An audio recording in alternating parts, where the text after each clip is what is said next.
Hey there, welcome back to the Win a Pageant podcast.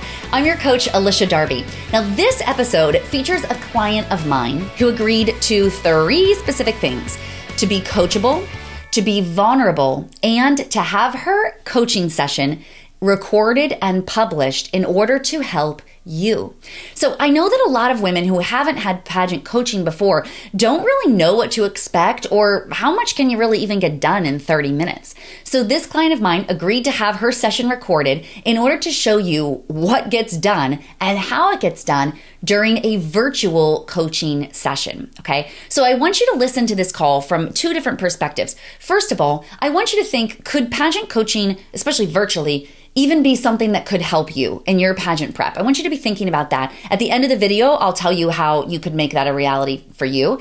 The second thing that I really want you to pay attention to is I want you to think the things that I'm sharing with her, the coaching that I'm giving her, how can you apply that coaching to your own pageant prep, okay? What are the things that she's learning in this and the skills that she's developing and the strategy that she's learning? How can you apply that to yourself?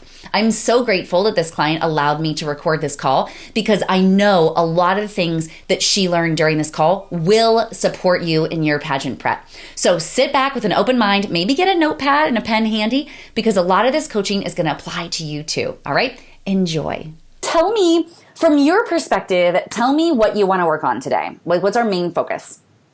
Okay, well, whenever I filled out the application, I had not yet gotten through the part of your book about interview.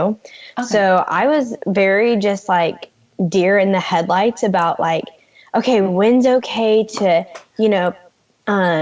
interject about my faith? When is it okay to, bring up, volunteering or anything like that. And so then I read, the chapters in your book about interview, and that really had some clarification for me. But then I started kind of working on the introduction, and things got a little rough. I do have to say. Yeah, I know. And in your pageant, introduction's like a big deal. So it's worth like putting effort into. Yeah. So that's smart. You're in the right place here. So you still are wanting to weave that piece of who you are, your Christianity, into that introduction in some way. Am I right? Yes, ma'am. Absolutely. Okay, cool. Have you gotten to the part in the book that talks about introduction? Have you read that section or anything like that? Yes. Okay, yes, cool. Ma'am. So give me a little bit of insights to what you're thinking so far. Like, what's your rough draft in your mind? What ideas might you consider? Well, I do want to be a teacher, and they do ask that you put your aspirations in somewhere.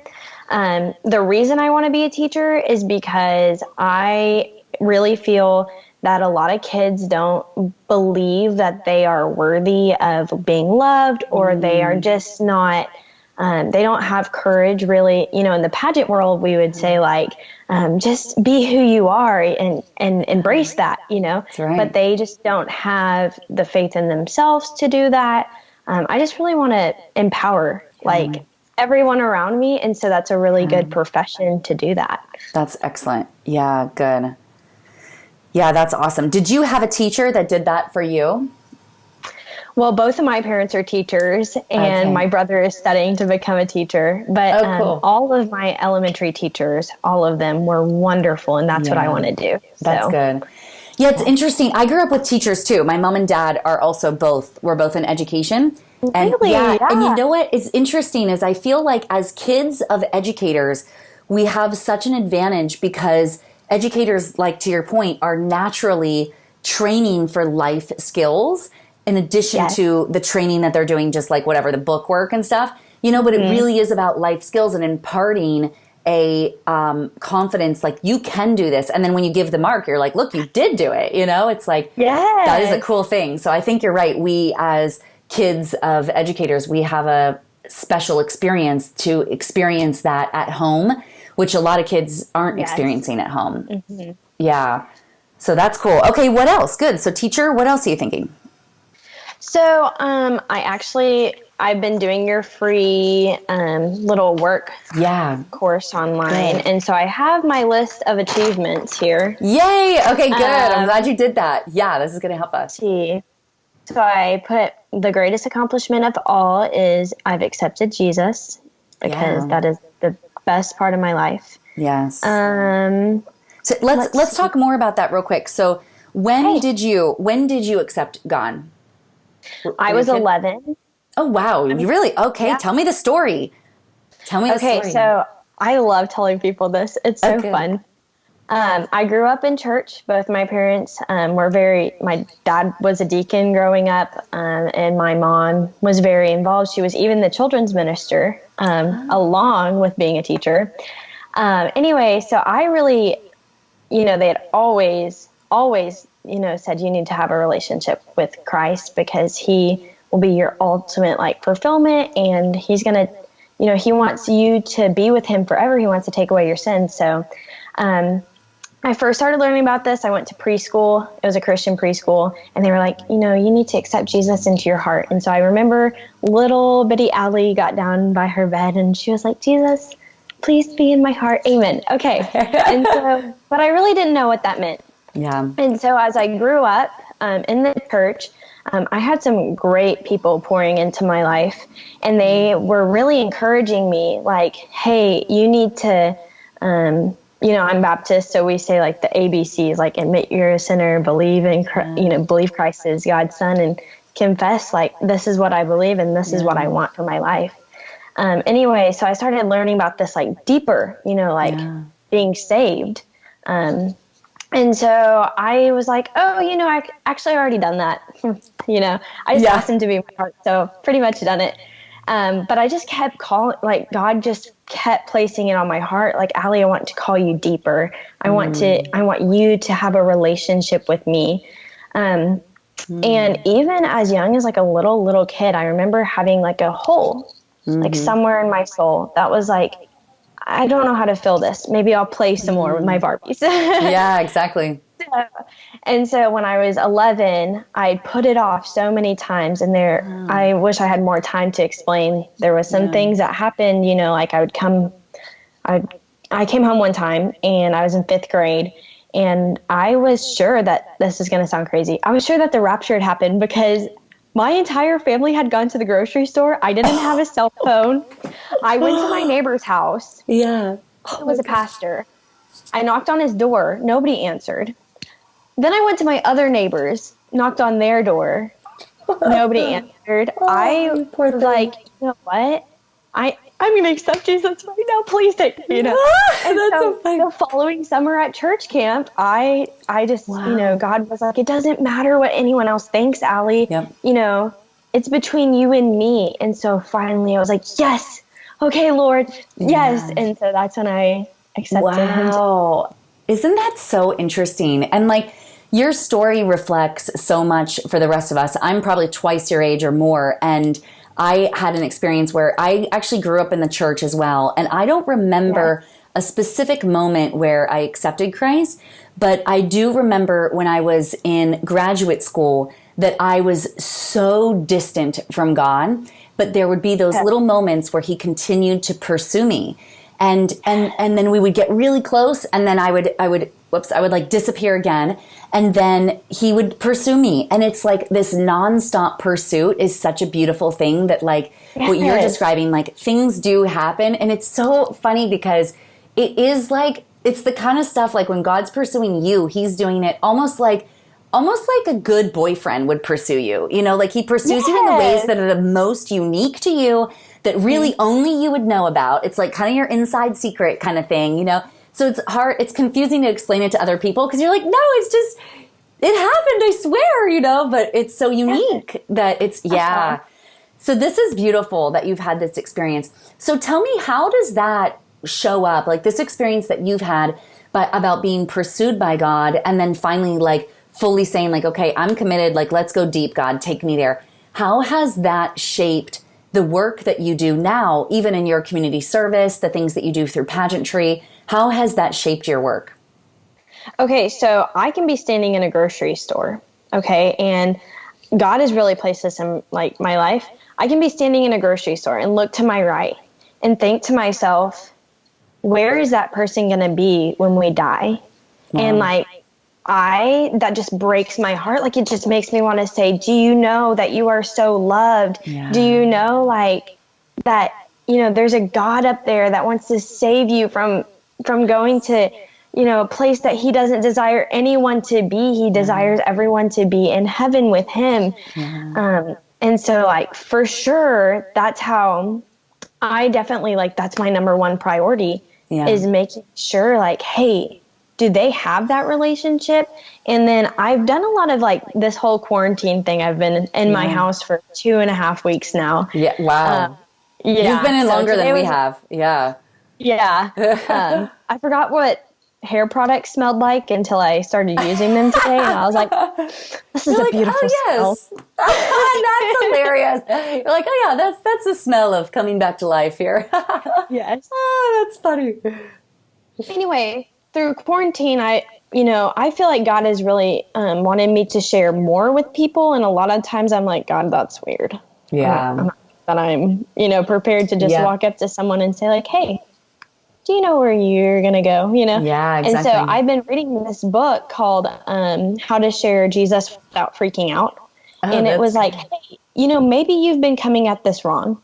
Maybe you need to be kind, be a friend, love someone or find a connection before you just completely walk into their life and, tell them about what they should You tap them on the shoulder and they're like, yes. And you're like, are you going to heaven? They're like, nice to meet you. Anyway, so definitely feel like there's a time and place for that. If God puts that on your heart, then you should probably do it, which is definitely. Yeah. Yeah, totally.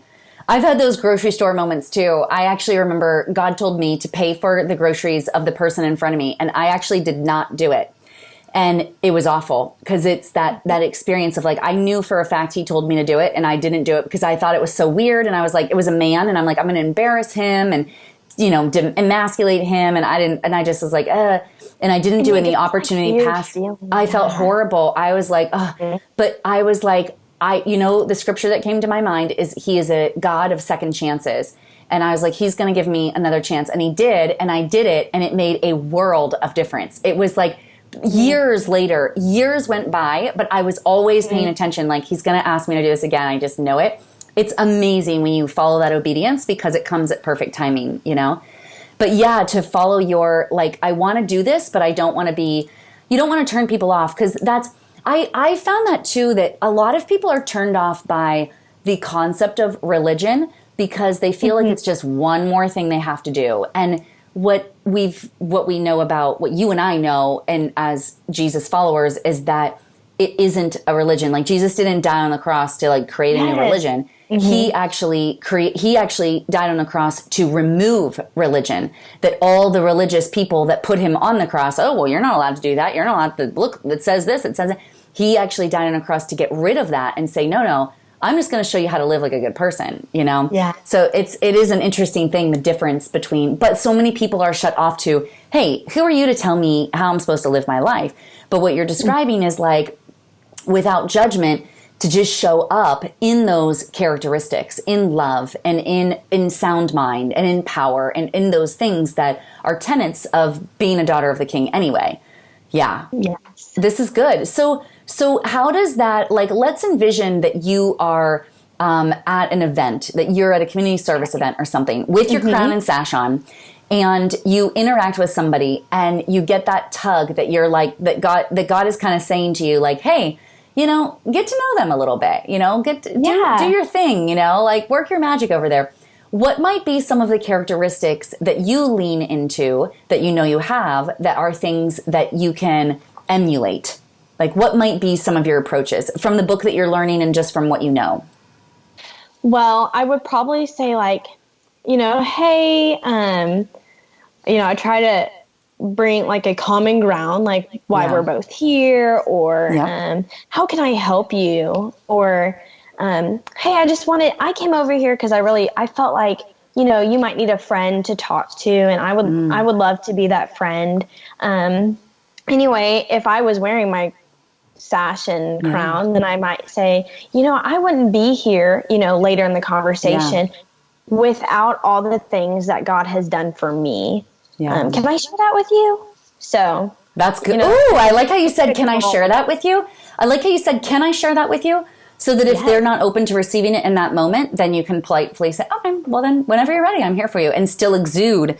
So the three things that you mentioned there, which I think are brilliant, is the first was common ground.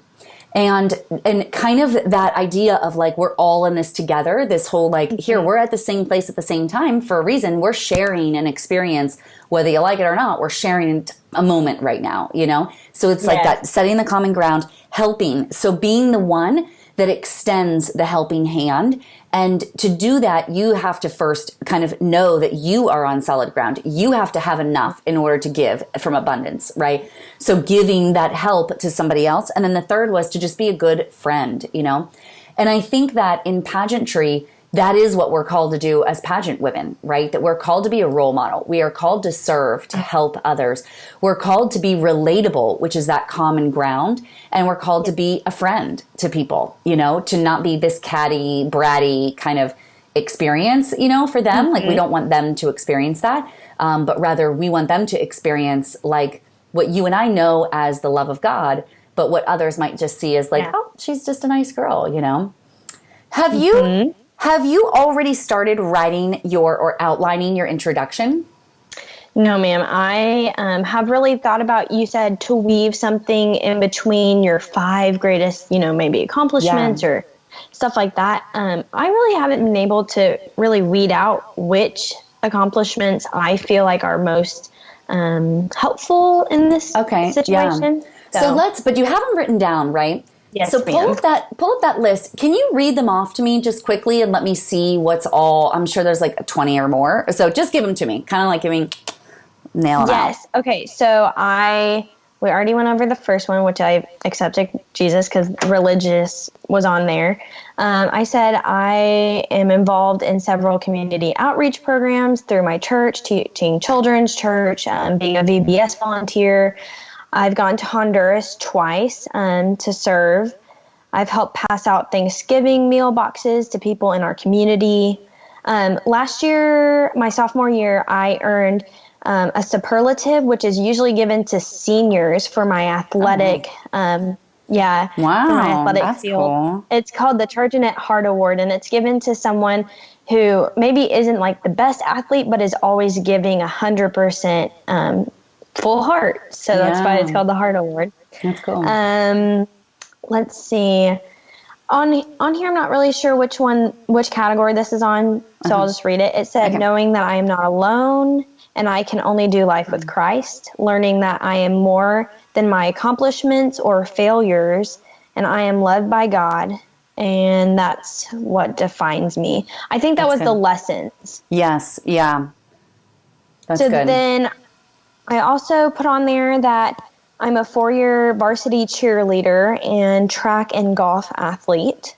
I was my head cheerleader's right-hand man. I own my own pillow making business, and I hold a job. I was actually listening to you on my job yesterday. I was mowing the grass.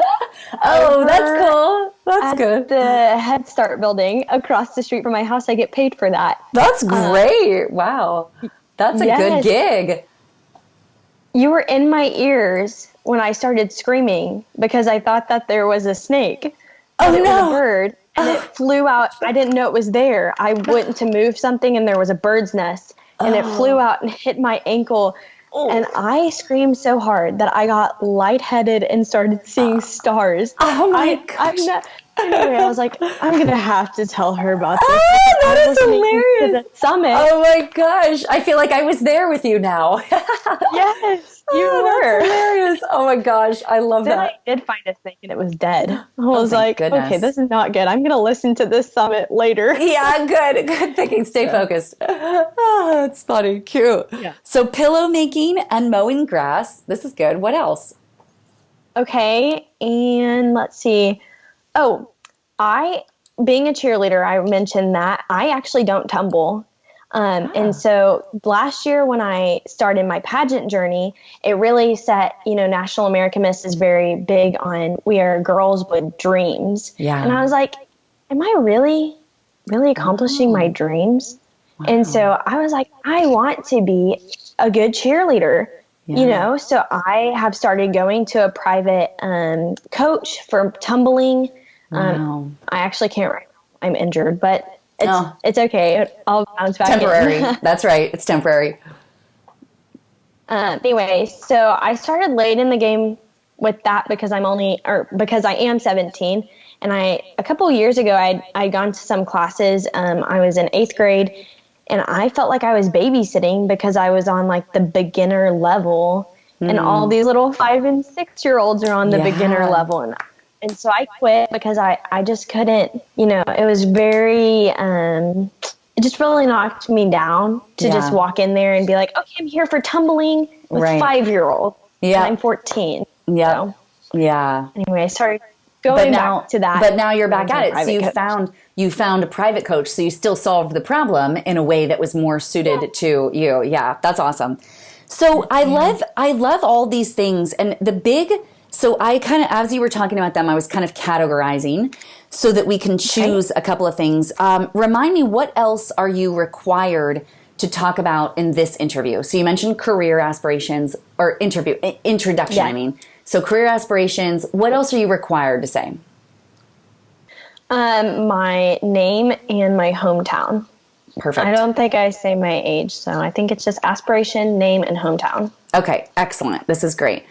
So, so the things that I would have you focus on are, in terms of categories, you've got your community service, which largely revolves around your church community. So that's your VBS, children's church, the missions trip to Honduras, probably the Thanksgiving things were also a part of church experience, right? Okay, so you've got that as a category. The second category is the athleticism. So you do cheerleading and track and golf. You won the award in that you're doing private coaching. That's your athlete aspect. The next one is the entrepreneurism that you are. So the pillow making, that's kind of its own thing. My guess is that there are things under that, like perhaps when did you make your first sale? I was X amount of years old when I made my first sale or something like that. You might have some cute things that you could have within that. And then the final piece is mowing grass. So that's kind of your look, I don't love to mow grass. It's not like I'm the best grass mower on the face of the planet, but I do it, but I still do it because it's what I need to be, what needs to be done. Right.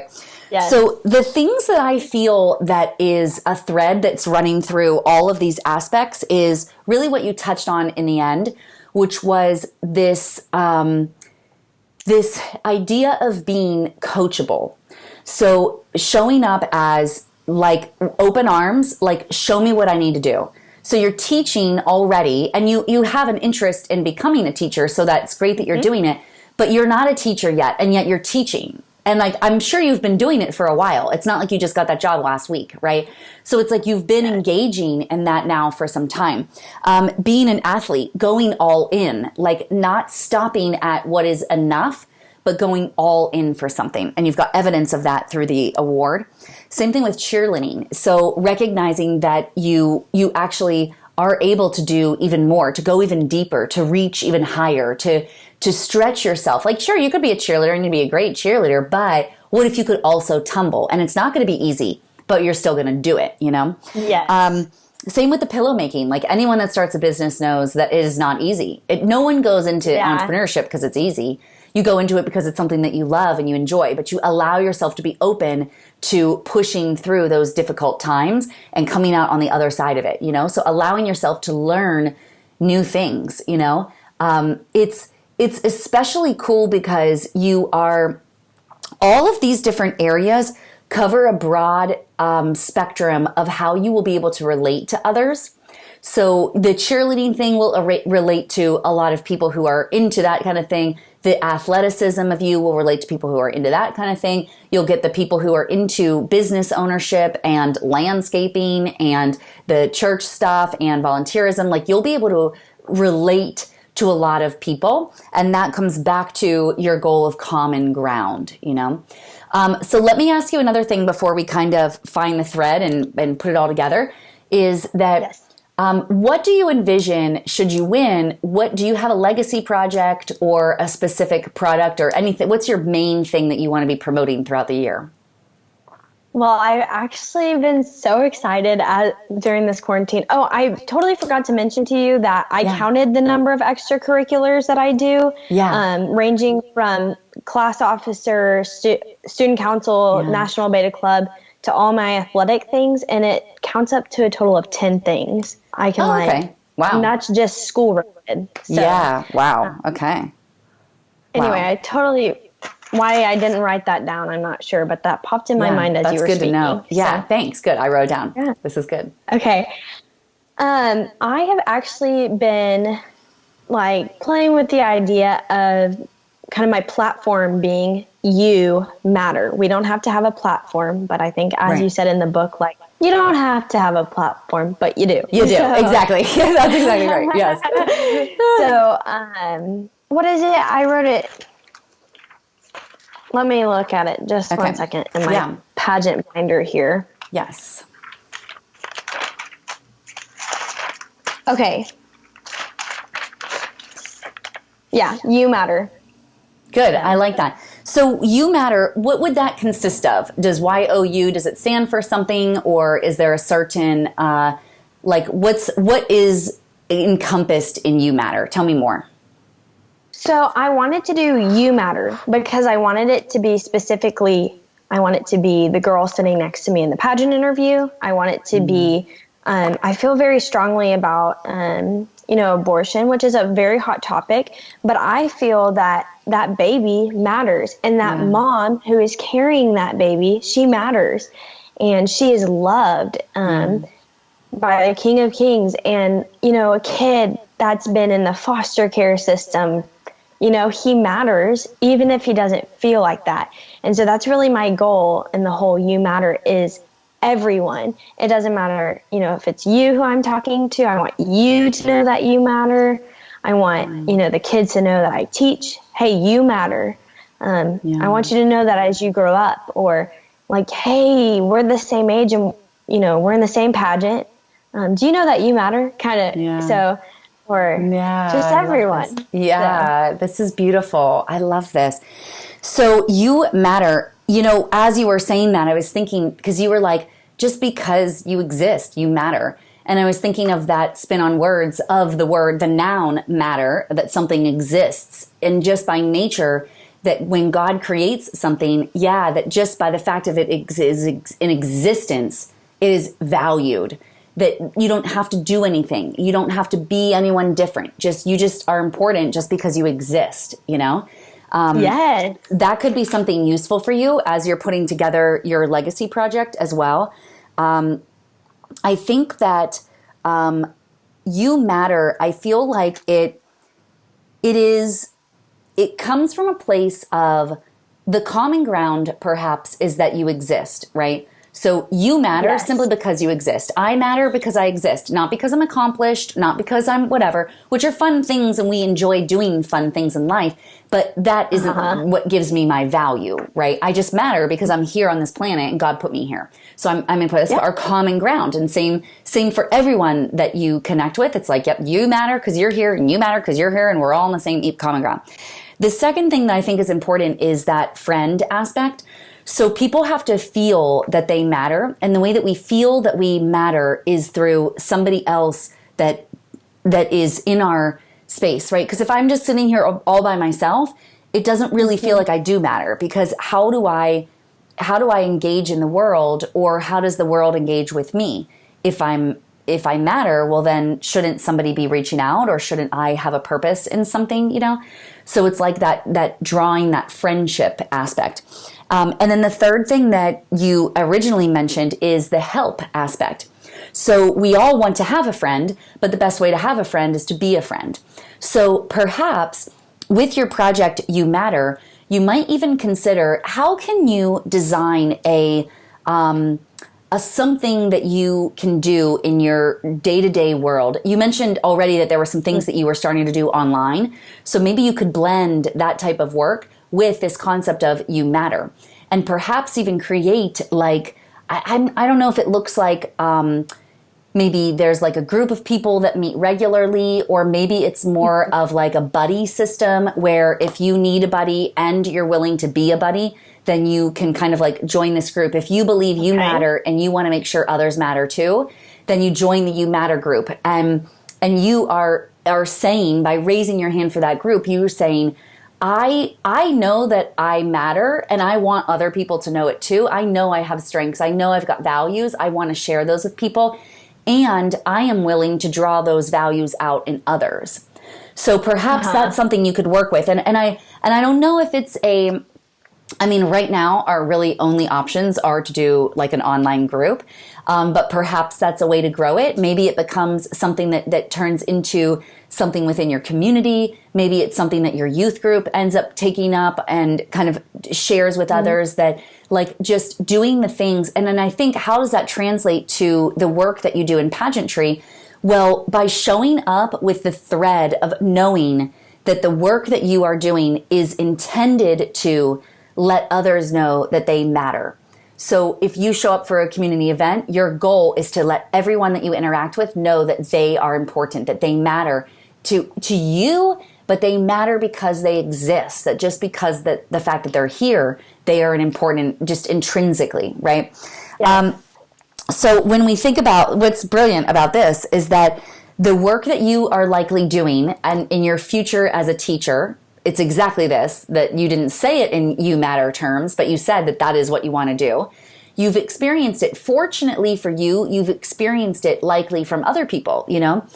You probably also have examples of when you felt like you did not matter to others. So you probably have the non-example of those moments where you felt like you didn't matter. And that's probably why it's so important for you to get this message out, because you've experienced those times where you've been interacting with people and you're like, do they even care? Is anyone even listening to me? Like, do I even matter to this conversation? You know? So like, because you felt that, you are more sensitive and compassionate to those who are experiencing similar things, you know?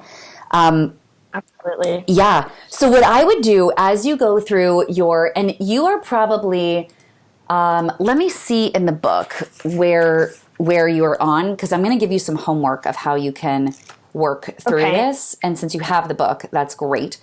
On-stage communication. So chapter 6 is on-stage communication. It's page 141. And let me see which chapter I want you to start on. Oops. Sorry, I'm flipping through. Memorize. Okay. Page 143. So it's the first one in that chapter.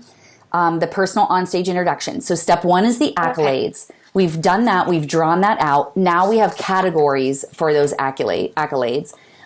Your top 5, you've got your top 5 because you've got the Full Heart Award, pillow making, mowing grass, the community work that you've done, and Jesus. You've got your 5 right there. The common thread that's running through all of these is you matter. That's the common thread that's running through everything, is that even as a cheer. So here's what's interesting. If you looked at you matter from the way that you serve, the community work that you're doing is service oriented. The pillow making, even the mowing the grass, like my guess is that they're hired you to mow the grass. Even now, when no one is probably even checking in over there, no one's going there like, well, let me see how she did with the grass. Like, because you know that it matters. Like you're not like, oh, I'm just going to kind of only do the front. I'm not going to do the back today, you know, and they're going to pay me the same. Like, no, you know, this even matters. Like this is important because this person that hired you, it matters, you know? And then what I think is interesting is about as being a cheerleader, you were like, do I really have dreams? And then you were like, I matter. Like I actually, right? Like you're like, I need a dream too. Like, I can't just be serving and giving I have to soak as well, like in order to fill this up, you know? So that concept I feel like is the thing that is really blending through everything. And then the paragraph. So I would try to write your paragraph with this common thread of mattering and see how it comes together. And then you'll follow the steps in here to trim. And maybe even, it could be even useful if you would post it. Would you be willing to post it in our virtual pageant summit? In that group? Absolutely, yes. Let's do that. Yes. Let's post it and see what kind of feedback you get and see what people are able to share. Like maybe say, hey, Alicia, I had a strategy session with Alicia today or yesterday, whenever you get around to posting it, and say she invited me to post this in the group to see if anyone had feedback for me. Now remember, everybody's going to have something to say, okay? So take the feedback that works for you, and there will be feedback that doesn't work for you, just like in any pageant competition. Everybody wants to tell you what color you should wear. Everybody wants to tell you everything. Some of the things are going to land. Just saying. Oh, yeah. Oh, that's great. Good. Oh, so take the advice that sits, and the rest of it may not. Tag me in that post, and I will look at it too. I'll give you feedback as well. But tag me in the post because there's so much happening in there. So tag me. And if you could do it sooner than later, it would benefit you because as of Sunday, since the virtual pageant summit ends then, you're not going to have a lot of feedback. So sooner the better. Okay. Does this feel good for you? Yes, ma'am. I did have a question. You were listing off the 5 points, and I got the heart award, the pillow, the mowing. What was the 4th point? Did you have? We are recording this, so I'm going to send it to you so you'll be able to capture it. But I'm going to tell you real quick. Oh, perfect. The mowing, the pillow making, the full heart for athleticism, the community service, and Jesus. Okay. Yeah. I'm so glad that you found that my community service was amazing because I was a little worried. Like a lot of girls were like, I volunteer every single week, sweeping and everything. And I'm like, I don't really have time to do it every single week, but I will, get involved with my church, especially where I can. So. But here's the thing is that it doesn't necessarily matter the breadth of things that you're involved in as it does the depth of things you're involved in. Okay. So you are bringing You Matter across everything that you're doing. The Legacy Project, so you were mentioned about Interview and Legacy Project, and we're going to be talking more about that in the pageant, the virtual pageant summit on Saturday. And we're going to be talking about it a little bit over the course of the next couple of days.